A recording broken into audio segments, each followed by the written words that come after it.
Vance was at one point very critical of Trump, calling him, quote, unfit for office. I'm gonna get in trouble for this, but my worry with Trump is that he set my grandfather on fire. He seems like a disgusting toddler. Donald Trump can't win any fight against wet noodles. He called him a, quote, cynical a-hole. There is definitely an element of Donald Trump's support that has its basis in racism or xenophobia. I never liked him. I didn't vote for Trump, but you have to pretend to be somebody you're not to get good jobs in Washington, D.C.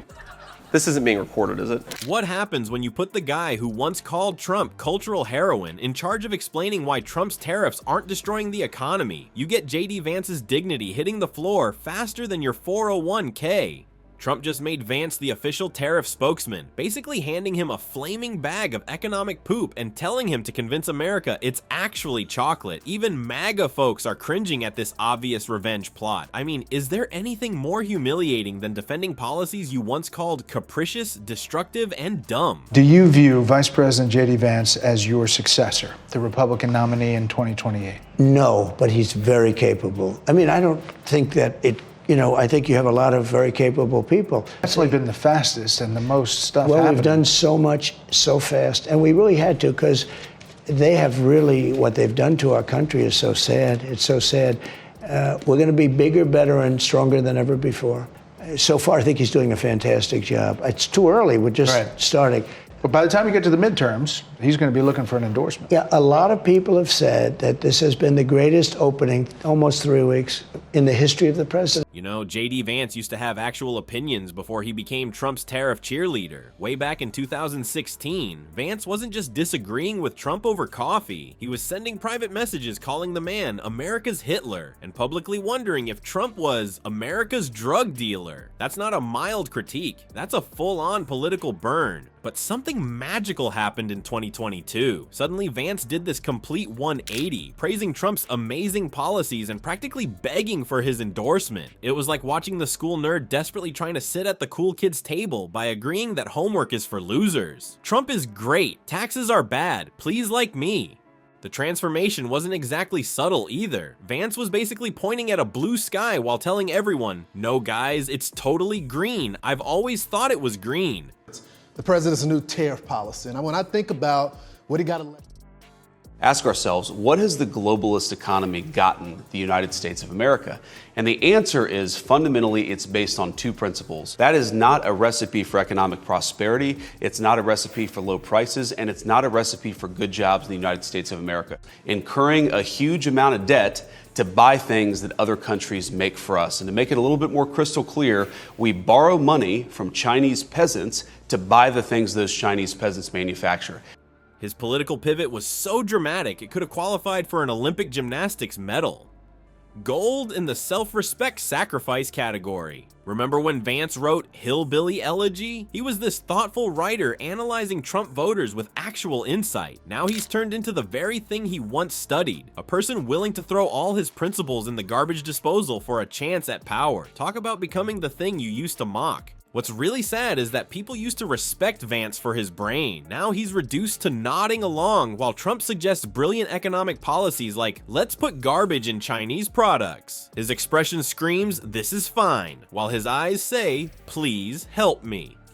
The real joke here is that Trump knows exactly what he's doing by making Vance the face of his tariff policy. It's like making the vegetarian kid eat a steak in front of the whole school. Hey JD, you called me Hitler once. Now go tell everyone why my economic ideas are actually genius. Trump isn't just asking Vance to support these tariffs. He's making him the public spokesperson for a policy that economists from all sides are calling a complete disaster. It's not just a political flip-flop, it's a total identity wipe. Vance traded his entire belief system for a seat at Trump's table, only to be served up as the fall guy when these tariffs crash and burn. And if you think that's bad, just wait till you see what these brilliant tariff ideas are doing to your wallet. That's been the fastest and the most stuff Well, happening. we've done so much so fast, and we really had to, because they have really, what they've done to our country is so sad. It's so sad.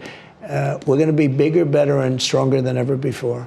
Incurring a huge amount of debt to buy things that other countries make for us. And to make it a little bit more crystal clear, we borrow money from Chinese peasants to buy the things those Chinese peasants manufacture. I'm gonna get in trouble for this, But my worry with Trump is that he set my grandfather on fire. He seems like a disgusting toddler. Donald Trump can't win any fight against wet noodles. So Trump's tariffs aren't just bad, they're a 5-alarm economic dumpster fire that poor JD Vance now has to pretend is genius. These tariffs are already making everything more expensive. Eggs up 10%, check. Appliances costing hundreds more. You bet, even the basic steel that American companies need to make stuff is getting pricier by the day. And there's Vance on TV talking about economic sovereignty with a straight face, while regular folks are paying more for washing machines and construction materials. Small businesses are getting absolutely crushed, while Vance is trying not to sweat on camera. It's like watching someone try to explain why getting punched in the face is actually good for you. That black eye. It's not a bruise, it's a patriotic fashion statement. The experts aren't holding back either. Economists from both sides, Republicans and Democrats, have called these tariffs capricious, destructive, and dumb. One expert even said they're the biggest economic policymaking error of my lifetime.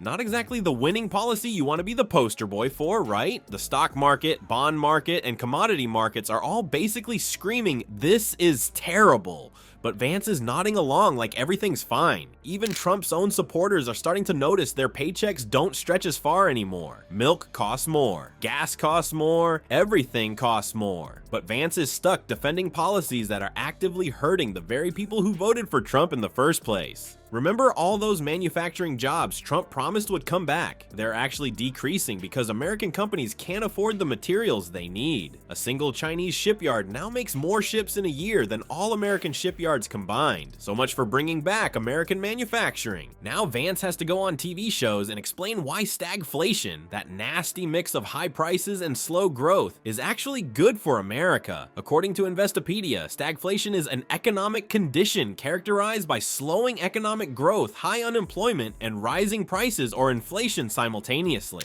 Vance trying to spin this as positive is like trying to sell a burning house as preheated. Trump's tariffs have hit American consumers harder than Vance's dignity hit the floor in 2020. Now he's stuck as the public face of economic policies that even conservative economists are running away from. Vance hasn't just sacrificed his principles. He's being set up to take the blame when these policies inevitably crash and burn. Talk about a raw deal. Trump hasn't just betrayed Vance, he's turned him into a political crash test dummy. He's strapped poor JD to the front of a policy car speeding toward an economic wall. The former respected author is now just a political joke, defending ideas that are making people's lives worse. Vance has gone from writing smart books to being what some call a malfunctioning MAGA chatbot and a mime trapped in an invisible box. That's not my description, that's how people see him now. The real question isn't if Vance has any dignity left, it's whether he'll realize Trump's loyalty only goes one way.